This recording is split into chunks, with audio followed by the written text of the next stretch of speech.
How has taking a communications course impacted my view of leadership? Well, by taking the course, I understand a little more thoroughly how communication is so impactful to professional or business-oriented environments and how to navigate some scenarios. Not only would this help in general at the workplace or in my future career, but it could specifically help me in my personal development as a leader if I chose to be that. How can I use the information that I've learned of leadership skills in order to develop my own? By understanding communication, the expectations that come along with leadership, whether that's my own expectations for myself or my workers, or the workers' expectations from me, I'm learning a lot through this course.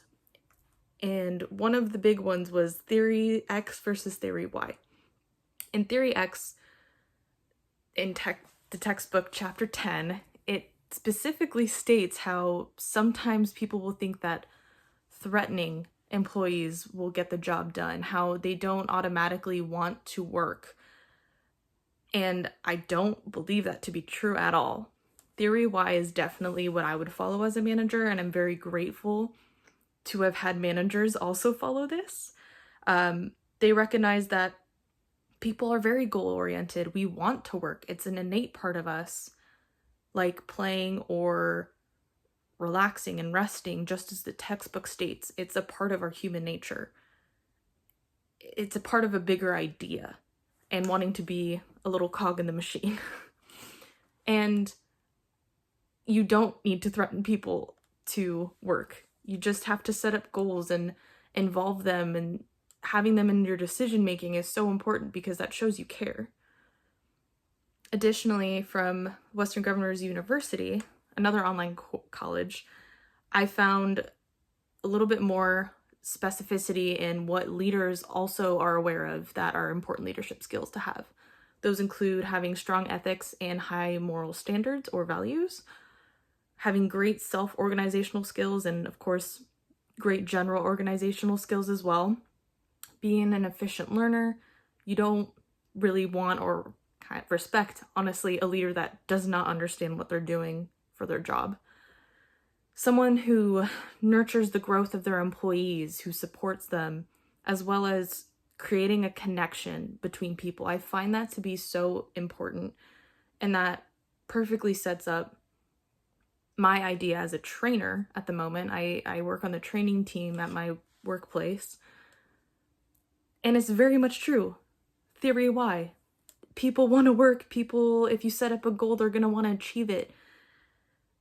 Following all that, having morals, like being supportive, being positive, it's so important. And I feel like that's lost on a lot of people, especially when it comes to some leadership where they think of like Theory X.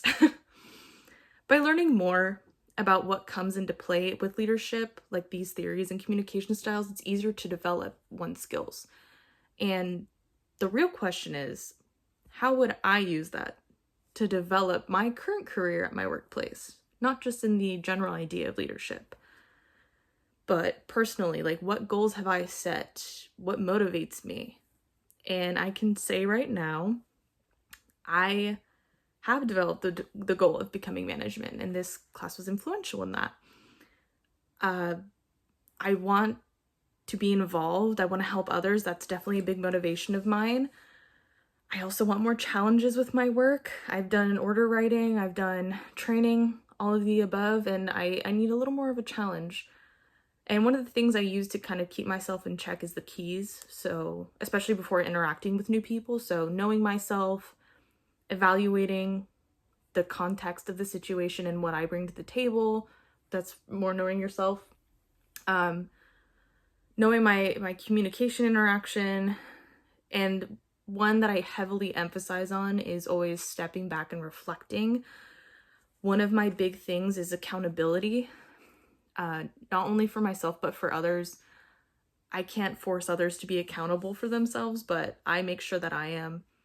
One of the compliments that I got wanting to become a manager was my emotional intelligence for my age. As highlighted in the textbook in chapter I believe it was chapter 6. Chapter 6 was how emotional intelligence is so important, obviously. It's about how you respond and how you interpret others. And another thing that I'm very much about is being an active listener, not just hearing, and making sure that I'm reflective of that. That's part of the keys and why I do that, is literally stepping back and being reflective of the situation and what was said and what was done. And listening and being reflective was also talked about in our textbook in chapter 3. That was way at the beginning, but it stuck because it's true. Throughout this course, it has been easier to navigate ways in order to progress outside and through work. It helps me pinpoint what I need to work on, and I get to kind of say some lingo with management, which is very helpful. By doing this development and having this background now with this class, I feel that I've successfully developed my personal career. And I know what it takes to become a leader. So not only is this helpful in learning about my own leadership theories and skills and knowing what I value, but also legitimately wanting to be a manager and how it's been helping me in my own career. And I would like to close by saying that communication courses can assist and definitely provide new perspectives into someone's ideas of the inner workings of leadership, and I can personally attest to that.